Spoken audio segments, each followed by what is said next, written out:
Gram सभा नगवा से आपका अपना दुलरुआ प्रत्याशी, आपके सुख दुख में काम आने वाला प्रत्याशी, गरीबों का चहेता, गरीबों का बेटा, हर बहन का भाई, हर माँ का बेटा, आपका भाई स्वामीनाथ सिंह। तो हाँ भाइयों बहनों, इस बार स्वामीनाथ सिंह को अपना प्रधान चुने, आने वाले चुनाव में बहुमूल्य मत देकर भारी मतों से विजयी बनाएं, अपने क्षेत्र का और अपने समाज को आगे बढ़ाएं।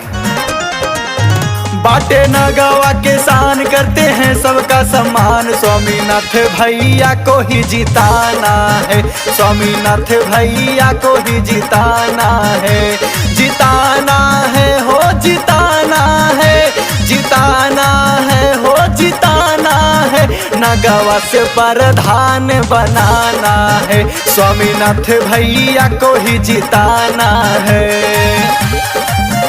सबको अपने दिल में बसा कर रखने वाले, सबका भला चाहने वाले, गरीबों को उनका हक दिलाने वाले प्रत्याशी एकमात्र स्वामीनाथ सिंह। तो हाँ भाइयों, चाची, दादा, दादी, सबसे निवेदन है कि आने वाले चुनाव में स्वामीनाथ सिंह को जिताएं और अपने गांव में विकास लाएं।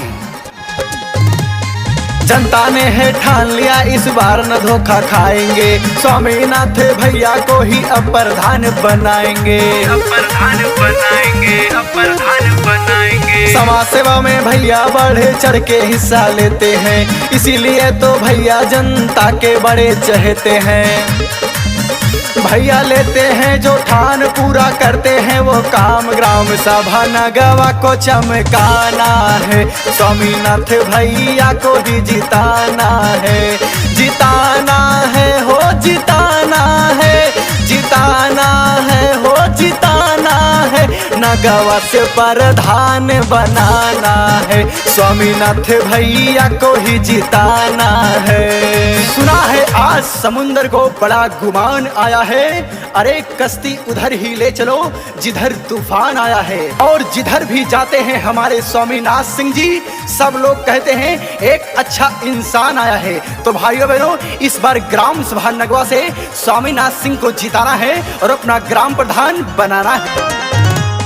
मिलके नगवा की जनता ने कर ली पूरी तैयारी है, स्वामीनाथ भैया जीते तो जीत हमारी है, ये तो जीत हमारी है, ये तो जीत हमारी है। अब की बारी भैया को विजयी रथ पे बैठाएंगे, जीत की माला स्वामीनाथ सिंह को पहनाएंगे।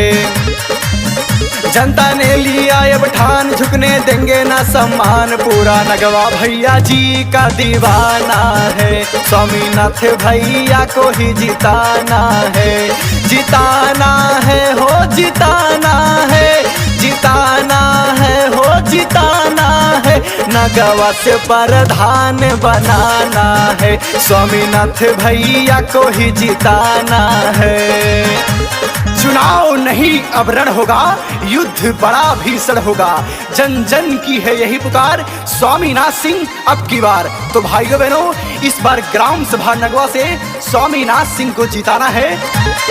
लड़की की शादी में भैया बढ़ चढ़ के आते हैं, पड़े जब विपदा किसी पर भैया जी शान निभाते हैं, क्या जी शान निभाते हैं, क्या जी शान निभाते हैं। भैया जी के हाथों को मिलकर मजबूत बनाना है, ग्राम सभा नगवा से स्वामीनाथ सिंह को जिताना है।